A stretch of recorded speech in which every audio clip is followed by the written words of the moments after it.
Hi, Nikki. Hi, Tammy. Here we are again.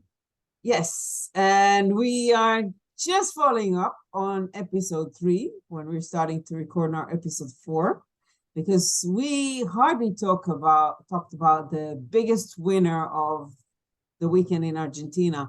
So we wanted to talk a little bit about him and a little bit about some of the winning tools, because riders are not their tools that they have in their toolbox is not just their abilities as a sports men, women, athletes. It's not only the bikes, but it's a lot of other things too. So first of all, Bezz, he is the latest winner in MotoGP. So now we have most of the grid are winners in the MotoGP class, and he's the latest addition. We felt it coming. We really felt it coming during the weekend. Exactly. And I just checked that basically he's the 129th rider who won at least one race in the premium category, now called MotoGP. Previously, it was the 500cc. So it's quite a huge list. But yes, it was already in the air, and I'm pretty sure that it was not the last one for him. So the guy has a lot of talent. And before recording this video, I admit that I watched back a couple of interviews with him and the people around him. And this is one of the common things that a lot of people mentioned, his natural talent. Yes. And we should give a throw out, just to mention that there's a new doc on MotoGP.com. Forgot the name, but you'll find it. Of the race line or of the race line or something like this. Of the race line. Yeah, I think they did one with Miguel Oliveira, Jack Miller, and now with Bezz. And it just came on time just before the season started. And now he's starting to bloom for real. The guy is, you said he's a natural talent, but he's also very natural in his whole being, in his whole self. If there was one rider who actually said exactly what they thought about the sprint racing, it was Bezz. A lot of them said, well, let's think, let's see, I don't like it. We can cancel them now. That was the attitude. And I think that's an interesting aspect of his personality, but also when we see him on the track, it's pretty miraculous to see. And actually all the riders during the weekend, almost all of them on Saturday, said that he should have won the sprint race because we could see how fast he was. So they all pinpointed him for the Sunday race, even though he was a little bit doubtful. He was doubtful, but mostly because of the rain. So when he woke up Sunday morning and he saw the rain, he said, oh no, it's just not this. But then after the warm-up, he showed already, during the warm-up, he showed a really good pace, and he understood that, okay, maybe it's not a problem at all that it's raining outside, and maybe I can win the same way as I felt before, knowing that it was raining outside and just knowing my dry pace.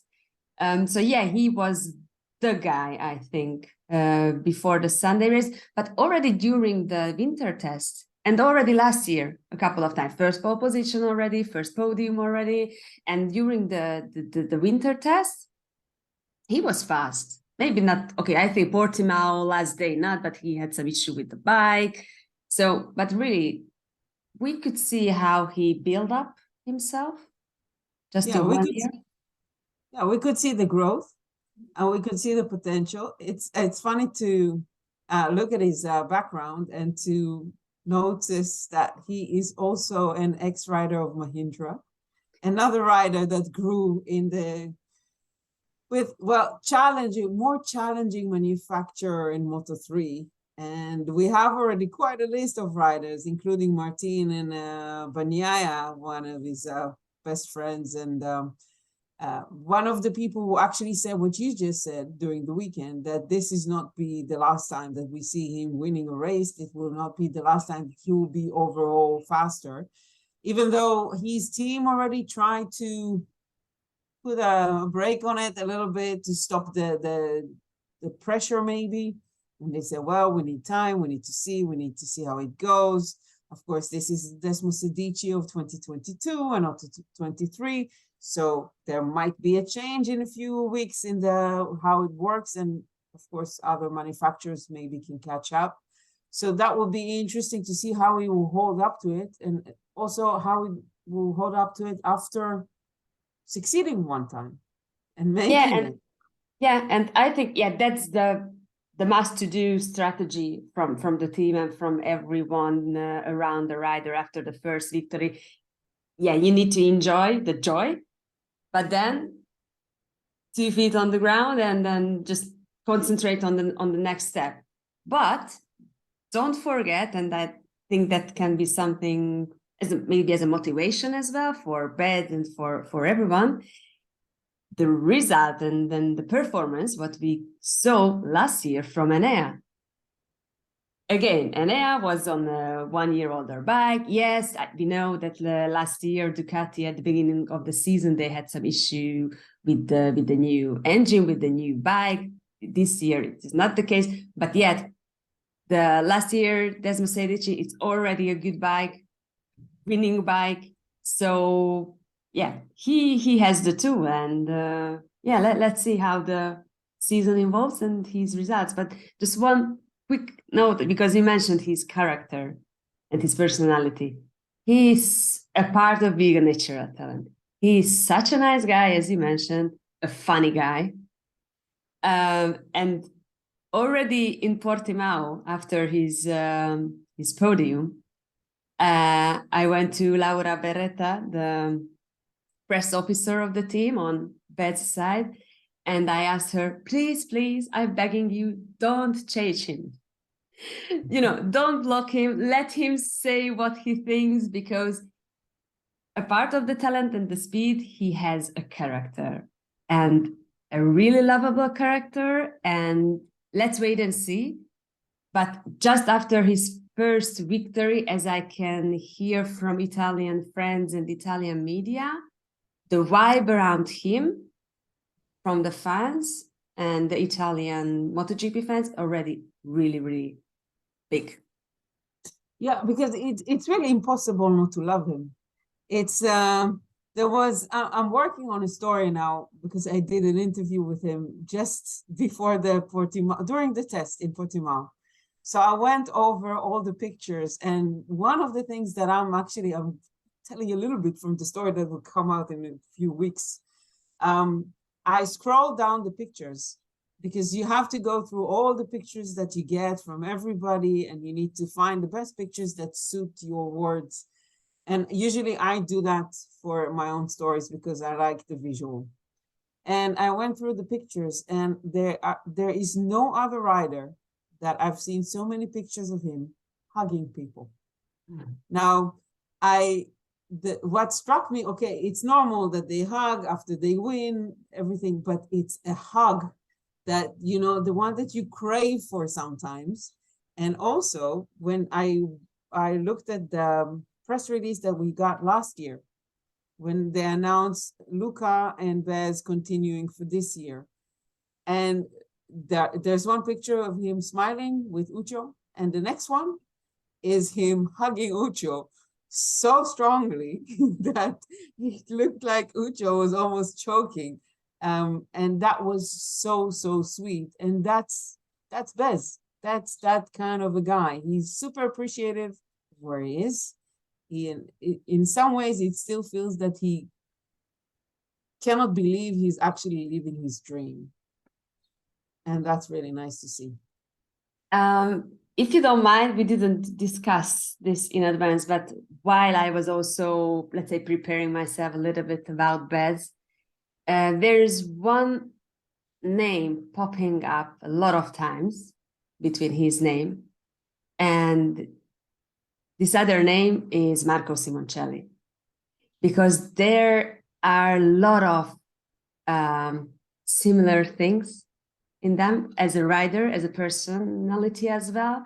I think also Paolo Simoncelli mentioned this during the last couple of years, and last year it was Paolo who gave the trophy, the Rookie of the Year trophy to Bezz at the prize giving ceremony in Valencia after the last race, and that moment was really touching for a lot of people, because I think, yeah, a lot of people just thought about the other Marco, and I just brought it in here because you mentioned hugging, and Yeah. and They were Sitch was both also that. right. Sitch was also a hugger, and yeah, and I just wanted to mention a little bit Sitch, because I think there are really a lot of similarity. Well, they grew Yeah. up in the same area. They both decided to stay to live at home. They both decided they don't want to leave that place. They want to stay close to their friends, to their family. Both of them have their father. It's the same haircut too, because a lot of fans that's one of the first reactions, that hair. So there's a lot of things that you probably get from where you are. You know, you grow up in a surrounding next to the beach, next to that.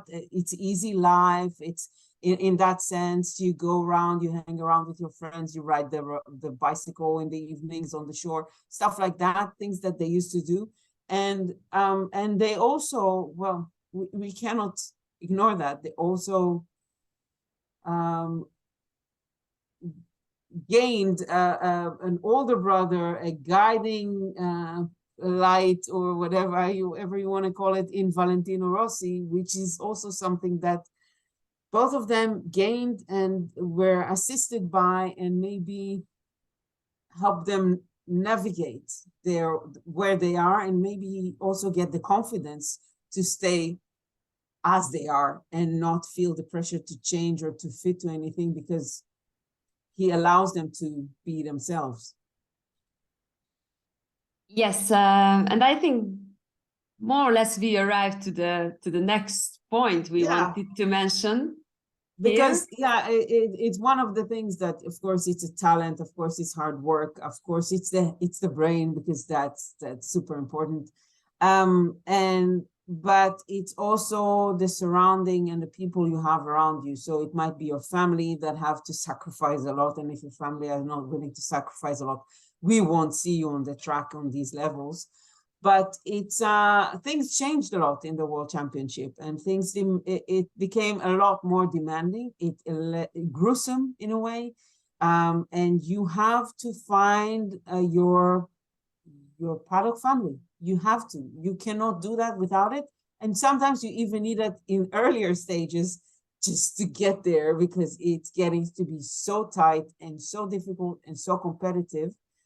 And they found it in Valentino Rossi and his surrounding. And actually, well, the Ucho found Bezz, and from that it carried on. But it's like that.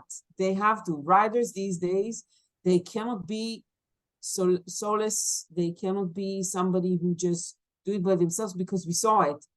It doesn't last. Exactly.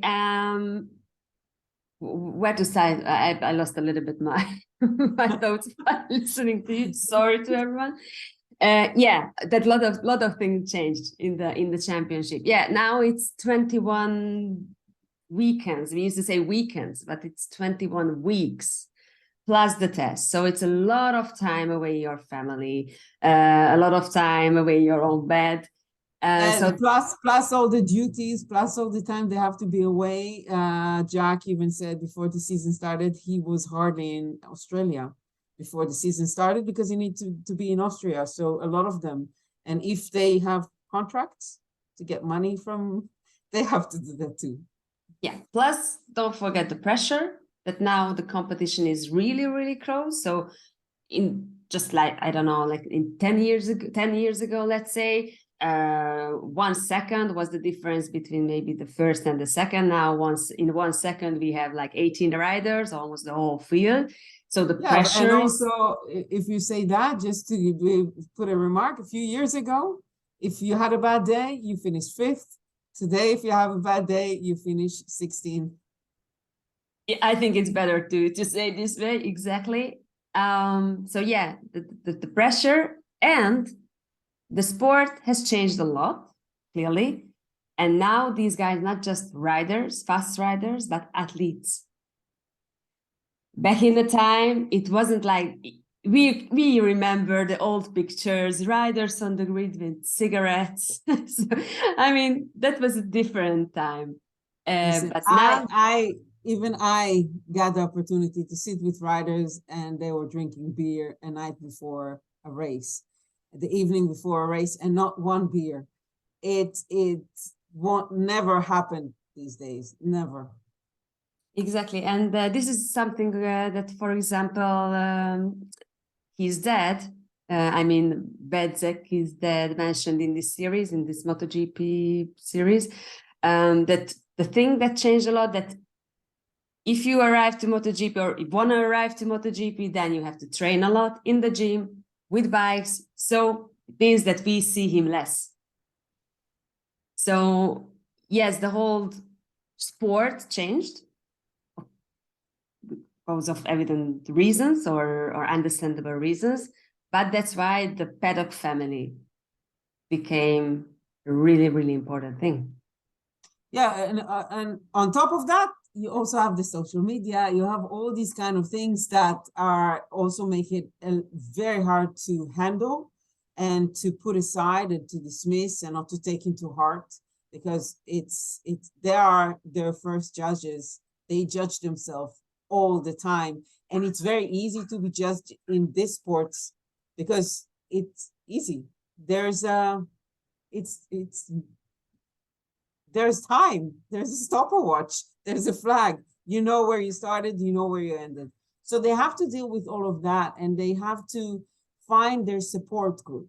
So sometimes it used to be the family, but it's really hard to keep it a family from a certain stage, because we know that the fathers at a certain point, they have to move aside, stay parents, so they still have a relationship, and give the professional, even though they are very professional and they usually know a lot of the things that they need to, but there's also the emotion in between. And the riders, they have to find their safe spot. They have to find somewhere that they can feel they can trust, that it's not friendship by money, which is really hard for some of them to find. We know that there are some riders still are in the paddock, some riders who are struggling with that a lot, to know when somebody's your friend and when he's not. And they just need somewhere, like, you know, the loyal bartender that will hear your stories in the evening and will help you get ready for the next day, and will just understand one thing with a look or with a gesture, to be on your side and not to judge, not to make you feel that you're not worthy, or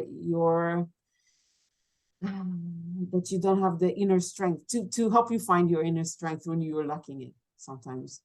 Yeah, and in Bezz's case, clearly this paddock family is the VR46 Academy. I think when he had the dream maybe to join to this group, it was more possibly the possibility how to train and learn from Valentino, learn from the other riders of the academy. And I think this paddock family and this support became as an extra, if you get what I want to say, because I think first it's the VR46 Academy. I mean, it's a huge opportunity to the young riders to learn, to improve, to practice, to have everything to become a really good rider, maybe a world champion, and the MotoGP rider. Yeah, they have the management from one side that help them with the management and with the deals and everything.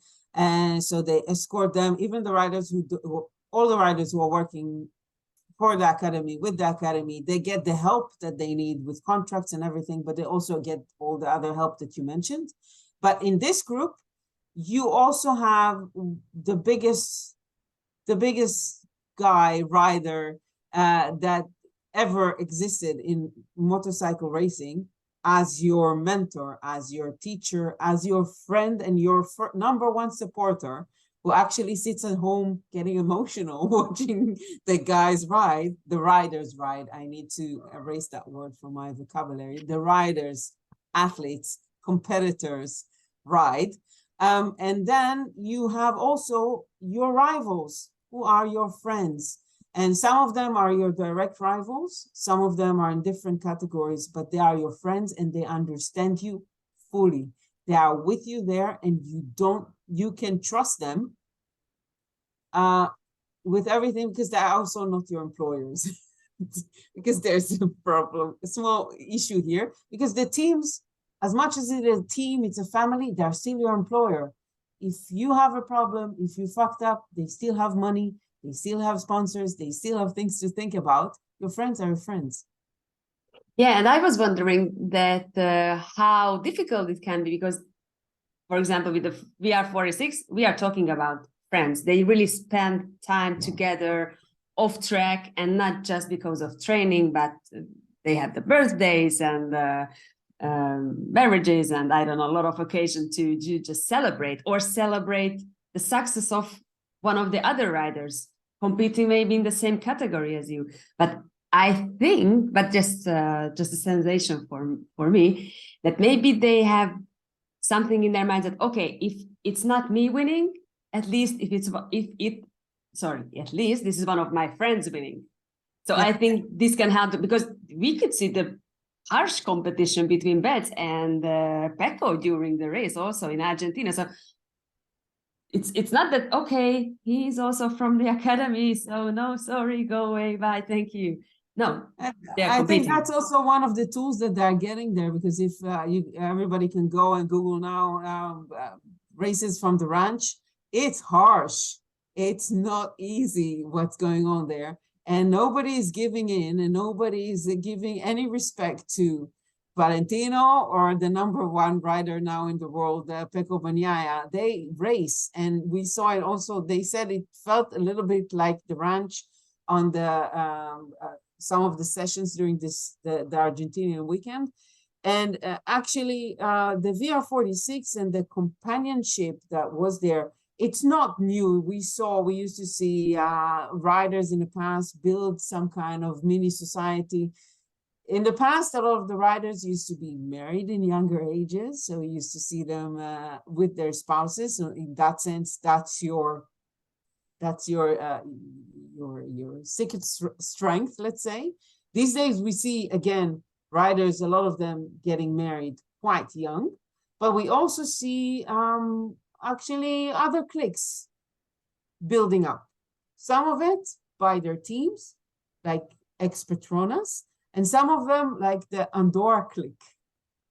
Before moving to the other cliques, just two short things I wanted to add. So first, that they also competing harsh at the ranch. Yes, but clearly the state is completely different. So that's why it's really nice to see how they compete against each other also on the racetrack. And just one small thing I wanted to add, that you mentioned that it was Ucho discovering Bezz. Actually, it was Carlo Casablanca, the physical trainer of the VR46 Academy, because I think the niece or cousin or something like this of Bezzecchi's girlfriend, she knows and knew already Casablanca. So that was basically the first connection. And then Carlo started to say to Ucho and Vale, hey, have a look on this guy, have a look on this guy. And I think it happened in 2015, if I'm not mistaken, that they started to work together, which is already eight years. So it's a long time. And just one more thing, with the VR46 Academy, it's a huge help, it's a huge support, but we could see in the past that not all the riders can handle everything, it's a lot of pressure. All the requirements. And for Bezz actually is forgiven for one thing that he's not doing, but also Bagnaia is being forgiven for that, because he also doesn't live in Tavullia. This is what I wanted to say. The same thing. Yes, the same thing. Because I think they're a little bit more mature. I think they are a little bit differently behaved. It's still very close by. It's not that far away. There were other riders like Fenati that was not, he didn't want to move. He wanted to stay at home. And that was, he needed to move. He needed to be closer. And that was a problem for them. And we could understand that they put their foot down, because if you want to gain all the advantages of the academy, you need to go by their guidebook. Absolutely. So yeah, exactly. Fenati was the rider in my mind that he couldn't handle all the requirements. But Baldassari too was a little bit of a problem. Bulega, there were a few riders who left the academy. There were a few riders who actually didn't want to join the academy, even though they got an offer.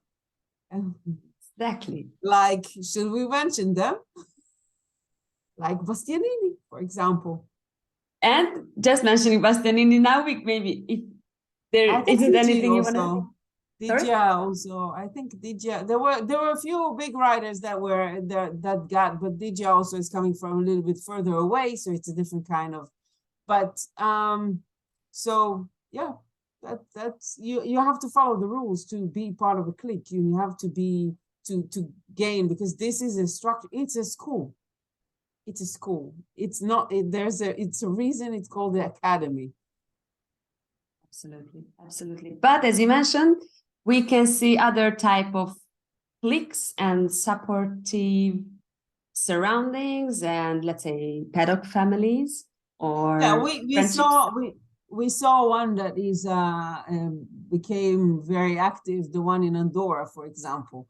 The one in Andorra was just something that happened because they all live there. They saw how beneficial it was for the riders who do train together, even if they're competing each other, because they push each other.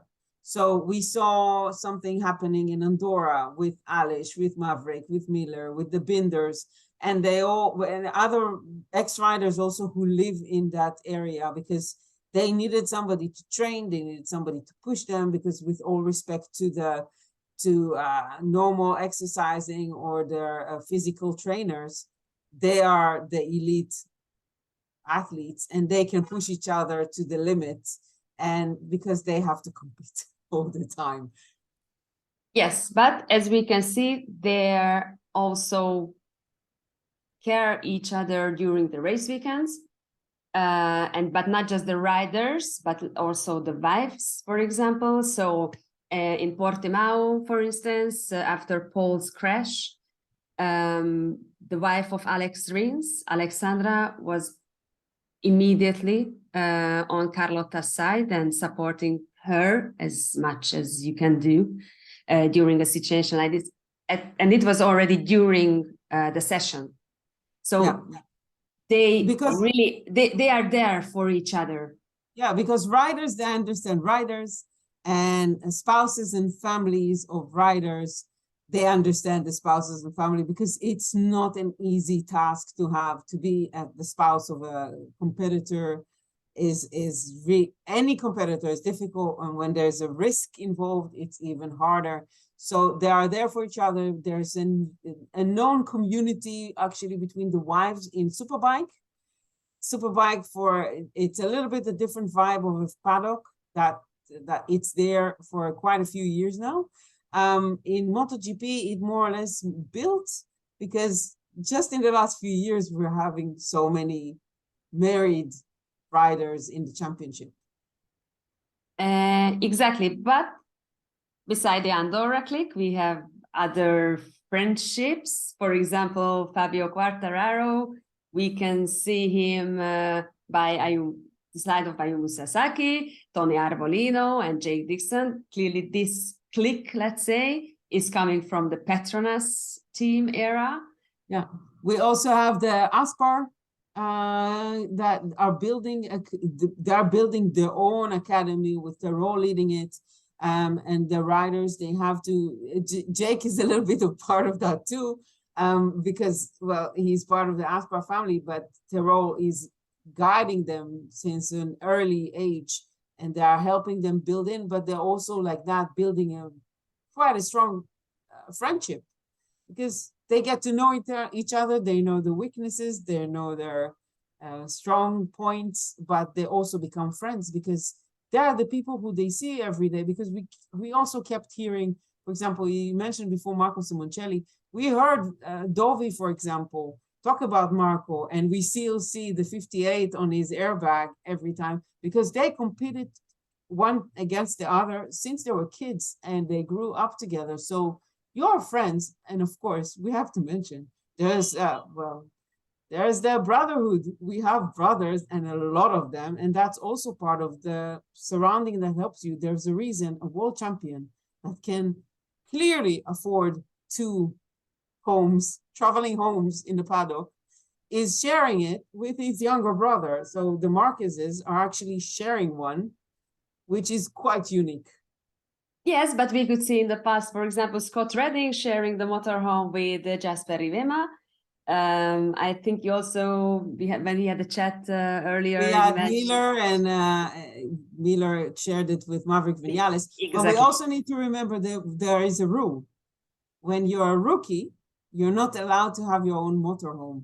So sometimes things like that happen because the rider is saying, okay, so you can come stay with me, so the rider doesn't have to take the car and drive to a hotel and just stay in the track and concentrate on what he has to do.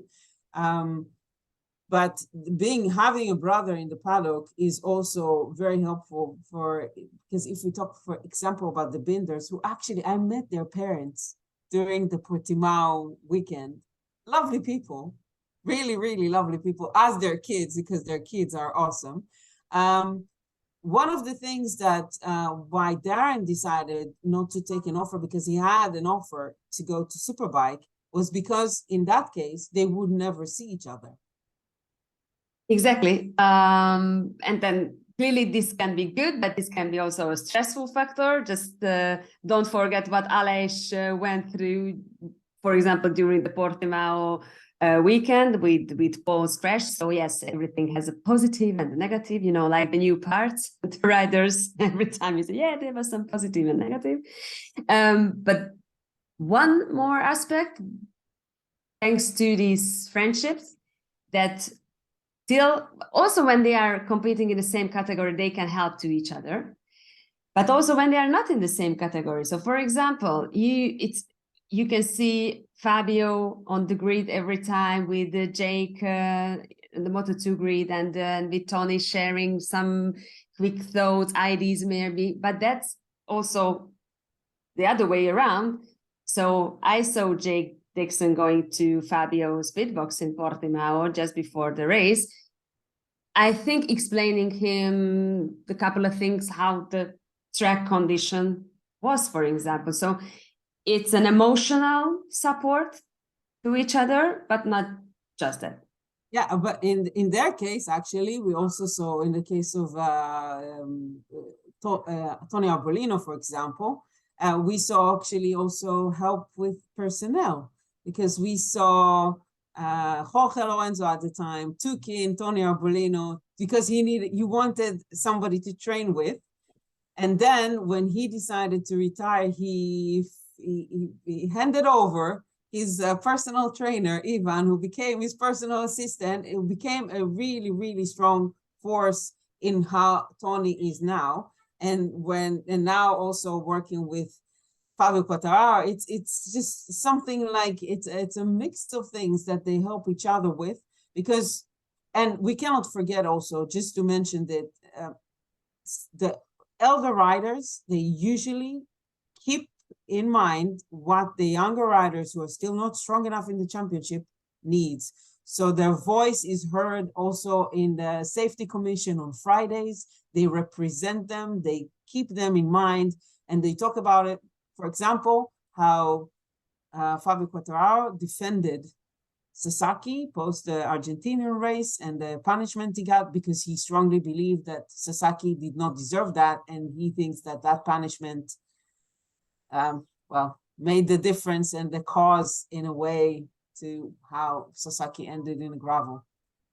And clearly the list is long, so we cannot mention all the friendships No. because, for example, haven't mentioned yet Miller with Sam Lowes, or in the past Jack with Kyle Crutchlow, and so the list is really, really long. So we really just wanted to point out a couple of them. What else? So we mentioned Ivan. He is not only the personal trainer, he's also the personal assistant of Tony.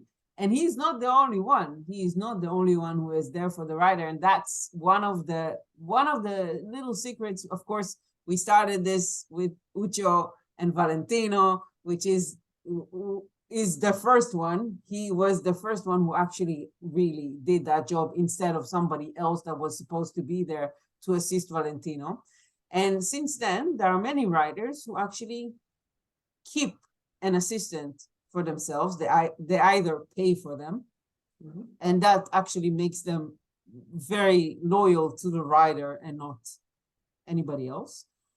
But a lot of them are becoming also part of the team while staying on the rider side. So it's not that, it's a little bit complex, but usually we know that these are the people who are their companions in a way, traveling companions. Exactly. Yeah, exactly. This is again one thing that we can thank, or the current riders we can thank to Valentino.